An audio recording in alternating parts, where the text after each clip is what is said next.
નર્મદે હર આજે સરદાર વલ્લભભાઈ પટેલની 150મી 150ની જન્મ જયંતિ નિમિત્તે ભારતીય આશ્રમ આયોજિત આ કાર્યક્રમ ટેસ્ટ યુનિટી પદયાત્રા લઈ અને સરદાર વલ્લભભાઈ પટેલને ભાવાંજલિ અર્પણ કરવા જાય ત્યારે કે ખૂબ આનંદ થાય કે પટેલ સાહેબે એવું વિશ્વમાં કામ કર્યું ભારત દેશમાં કે ભારતને ભાવિ એકદમ ઉજળું કર્યું.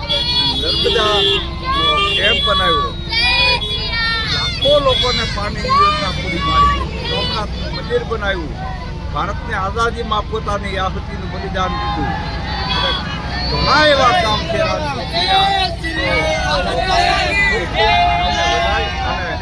શ્રદ્ધાંજલિ ભાવાંજલિ આપણે અર્પણ કરી 150મી જન્મજયંતિ નિમિત્તે એમને ખૂબ ખૂબ વધાય છે.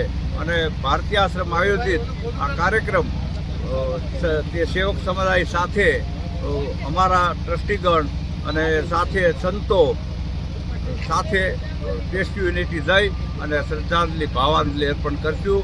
અસ્તુ. જય ગિનાય. જય હિન્દ, વંદે માતરમ. ખૂબ સરસ ગુજરાતમાં statue of unity Sardar Vallabhbhai Patel સાહેબનું 182 મીટર ઊંચી પ્રતિમા એ લગભગ વર્લ્ડ ટોલેસ્ટ સ્ટેચ્યુ છે. વિશ્વની સૌથી ઊંચી પ્રતિમા જે સ્ટેચ્યુ ઓફ લિબર્ટી છે એના કરતાં પણ 1.5 ગણી ઊંચાઈ છે.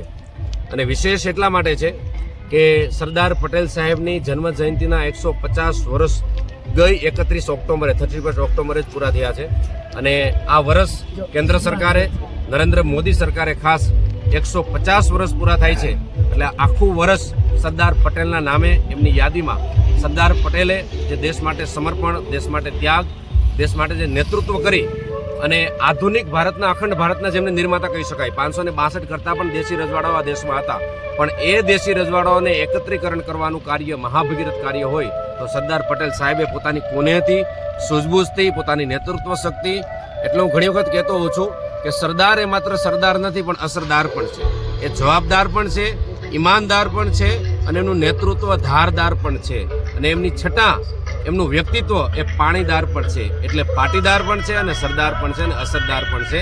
એટલે સરદાર સાહેબની આજરોજ અમે શ્રી ભારતીય આશ્રમ કેવડિયા નર્મદા છે ત્યાં ખૂબ સુંદર મજાના રામ પંચાયત પ્રાણ પ્રતિષ્ઠા મહોત્સવ, ભગવાન રામચંદ્ર ભગવાન, મા જાનકી, લક્ષ્મણ ભૈયા, હનુમાનજી મહારાજ, ગણપતિ દાદા, મહાદેવ બધાની જે મૂર્તિ પ્રાણ પ્રતિષ્ઠા પંચદેવો છે હિન્દુ સનાતન પરંપરામાં, એની પંચદેવોની પ્રાણ પ્રતિષ્ઠા મહોત્સવ છે. એમના અંતર્ગત 9 દિવસની શ્રી રામચરિત માનસ પારાયણ કથા છે અને એમના અંતર્ગત આજે 3જો દિવસ, આજે ભગવાન શ્રી રામચંદ્ર ભગવાનનો જન્મોત્સવ હતો. અને એમના અંતર્ગત તમામ જે ભારતીય આશ્રમના સેવકો છે, અમારા સૌના ગુરુસ્થાને બિરાજમાન એવા પરમ પૂજ્ય આંતરરાષ્ટ્રીય અધ્યક્ષ મહામંડલેશ્વર 1008 હરિહરાનંદ ભારતીજી મહારાજ છે, એમના માર્ગદર્શનની છે, એમની પ્રેરણાથી અને એમના પણ ગુરુ એવા અમારા મોટા બાબુ પરમ પૂજ્ય બ્રહ્મલીન વિશ્વંભર ભારતીજી મહારાજ, એમના દિવ્ય આશીર્વાદથી અને એમની ચેતનાથી આ સુંદર મજાના નર્મદા કેવડિયા ખાતે આજે રામચરિત માનસ કથાનું આયોજન છે. એમના અંતર્ગત આજે 3જા દિવસે સરદાર પટેલ યુનિટી માર્ચ પદયાત્રાનું અમે સૌ સેવકોએ આયોજન કર્યું છે. અને આપણે સૌ જ્યારે સનાતન પરંપરામાં માનનારા છીએ, પણ સનાતન પરંપરા એકલી નહીં, સનાતન શક્તિની સાથે રાષ્ટ્રભક્તિ પણ હોવી જરૂરી છે. એટલે આ ધર્મભક્તિ અને રાષ્ટ્રભક્તિ આ બંનેનો અદ્ભુત સમન્વય છે.